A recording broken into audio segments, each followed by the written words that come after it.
অভিষেক ব্যানার্জি। আজ দেওয়ানসরাই পঞ্চায়েতের 85 নম্বর নদাইপুর বুথে লালগোলা তৃণমূল কংগ্রেসের কোর কমিটির সদস্য মিনারুল ইসলাম রকির হাত ধরে প্রায় 50টি পরিবার কংগ্রেস দল ছেড়ে তৃণমূল কংগ্রেসে যোগদান করেন। এদিন এই কর্মসূচিতে উপস্থিত ছিলেন তৃণমূল কংগ্রেসের কোর কমিটির সদস্য মিনারুল ইসলাম রকি, পঞ্চায়েত সমিতির মেম্বার সাবরুল হক, গ্রাম পঞ্চায়েত মেম্বারের প্রতিনিধি রবিউল শেখ, এছাড়াও ওই গ্রামের কর্মীবৃন্দ। এদিন প্রায় 50টি পরিবার কংগ্রেস ছেড়ে তৃণমূল কংগ্রেসে যোগদান করেন। কেন এই যোগদান, শুনবো বিস্তারিত। বছর ধরে আমরা কংগ্রেস পার্টি করতাম আমাদের পরিবার নিয়ে। এখন মমতা দিদির উন্নয়নের কারণে এখন আমরা কংগ্রেস থেকে তৃণমূলে জয়েন করলাম। কতজন যোগদান করলে? এখন আমরা এখানে 50টা পরিবার যোগদান করলাম।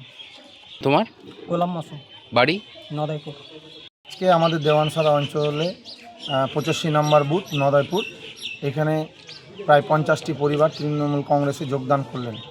কংগ্রেসে তারা বিগত দিনে দল করত, কিন্তু বর্তমানে মমতা ব্যানার্জির যে উন্নয়ন এবং পুরো বাংলা জুড়ে যে উন্নয়নে যে জোয়ার চলছে, সেই জোয়ারে আমাদের এই নদাইপুর গ্রামের 50টি পরিবার আমাদের তৃণমূল কংগ্রেসে যোগদান করলেন।